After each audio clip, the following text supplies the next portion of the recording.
woye! Madzimai woye! 2030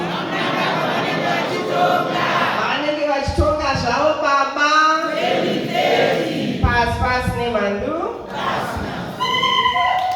Ndirikuona nechisimba icho ndiri kuda kupfinyira kunyanya zvataurwa nevatungamiri.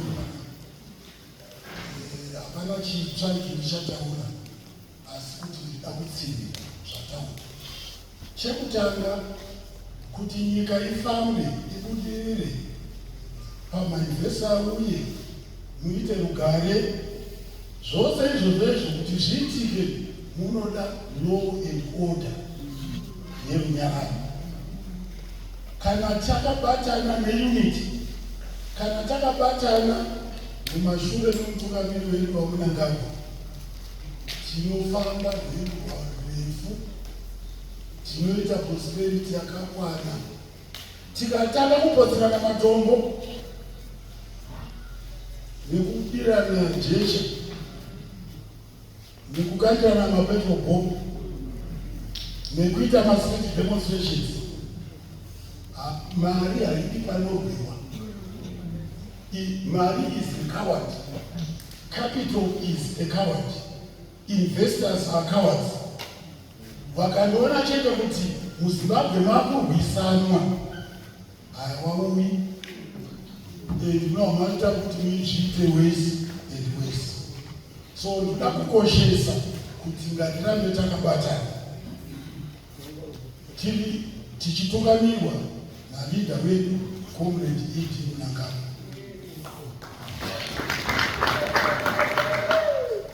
Ichazosvikwa imwe nguva yotinoti pakuuya wamwe, asi pane zvinhu tinawo Munangagwa. Ndiye tinotungamira, ndiye tinotsikira.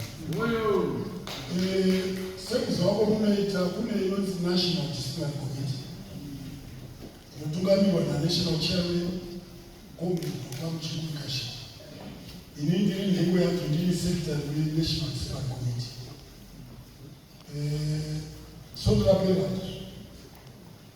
Sodrapera takagara dare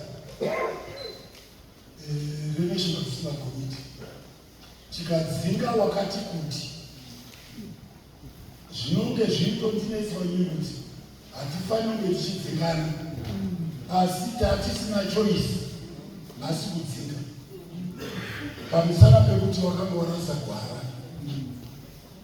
Constitution yedu, kumbiro nemutengo wepati, unotikurudzira kuti tinofanira kuita loyal to ZANU-PF and the leadership ichitungamirwa naMunangagwa. Zvino iwe kana watanga kuti kutukirira waMunangagwa hauchiri wedu, kana watanga kuwashora, kana watanga kusawakudza hauchiri wedu. Tinokuti dhoyo buda. Constitution inoti futi tinofanira kuti paite tizive kuti magrupu edu chaiwo gapi anotorejestwa kuinformation parada kuti iri group raregister.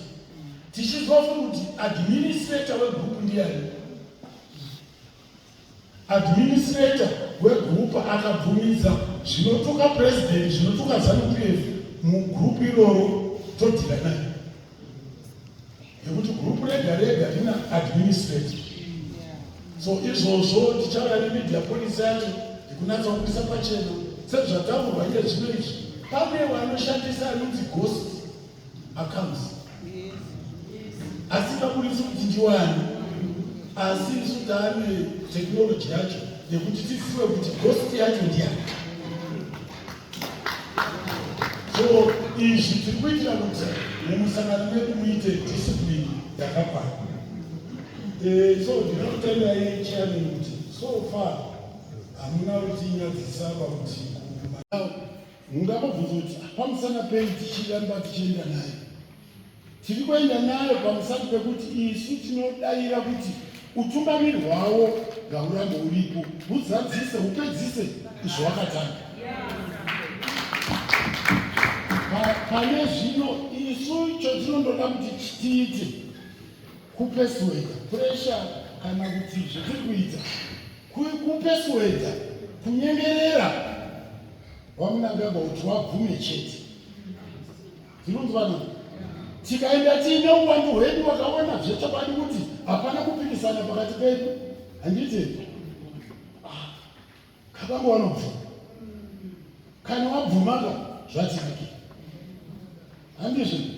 So ndiyo strategy iripo, tiri kuenda mberi neresolution 2030. Zvakazorongwa manje nepati zvakanzi nyaya iyi yayeDepartment of Legal Affairs, yaza Secretary for Legal Affairs to implement resolution 2030. So zvichaitika apapo zvekuti tichaongorora nichibvunza vamwe kuti tinoimplementa sei maererano nekuchinja bumbiro remutemo. Tinotora gwara ripi handingadi kudoma zviri mumusoro mangu hazvisati zvaiswa papepa. Tozobvumirana futi kuti kana taane rugwaro runotaura kuti tichafamba sei, hatidi kukuona pamberi unless you are a member of the party.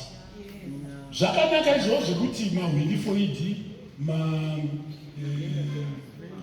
vendors for it, because zvinotipa mukana sepati kuti tizive kuti zvinoda mahwindi ngezvipi as a matter of interest. Teachers for it, chii chiri kunetsa maticha semusangano kuti tigadzirise. So zvina munyangara zvema-affiliate organizations, asi anotungamira wacho anenge ari kuzvidzingirira inga uri nhengo yemusangano yetinoziva. Sezvataurwa panapa, security is well prepared. Kana mapurisa paine zvaitika, izvo ndisingafungi kuti zvinoitika, but kana paine zvaitika muzive kuti mapurisa anobatsirwa nemasoja. Unoshutwa musoja anouya nepfuti, mapurisa anouya nechimwe. So ndiri kukuyambirai mose nekomunobva mutaurire hama dzenyu dziri kufunga nemafungiro aya ekuti hazviiti kunyeperana. Haikona kuti zvezuro zviya zvinoitika futi hazviiti, kanganwai. So ndinodaira inini kuti izuva rekuti tinofanira takachenjerwa futi, asi hapana zvinoitika musi wa31. Muchazoona musi wa1 April tindori zvatakandoita izvi. Chef indiscipline iri kuitwa muno muprovince haisati yasvikayo palevhuru yekwamamwe maprovinces, asi pane arikuda kuzviita tumabhuru mhesva mukono, arikuda kutungamo mumatanga kuti wasara ari mwega kunganozvigona stering. Munhu wese wakakosha musangano. Makomrades, kune vapfana kumayouth, kune madzimai, some parts dzekumaveterans vashoma vari kunyora rubbish musocial media.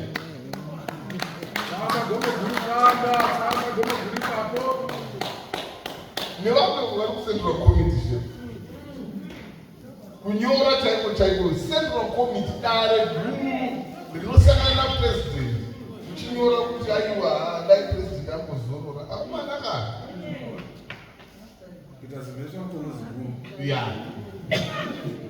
saka vanhu vaya varipo chef kaindiscipline kari kuitika muno manikane, asi amuhappy hakuti vashoma vawana kudini ende ari kuita ichihwanda because ari kuziva kuti zvaari kuita zviri wrong. Ukaona uchiita musangano usiku kadaidzirwi media, usikadaidzirwi munhu wese, zvori kuita zvakashata. Musangano unoitwa jekerere, anhu ese aripo echicontributa zvetakaita kuconference jekerere, munhu wese aripo tichicontributa zvandiri kufunga nezvandiri kufunga.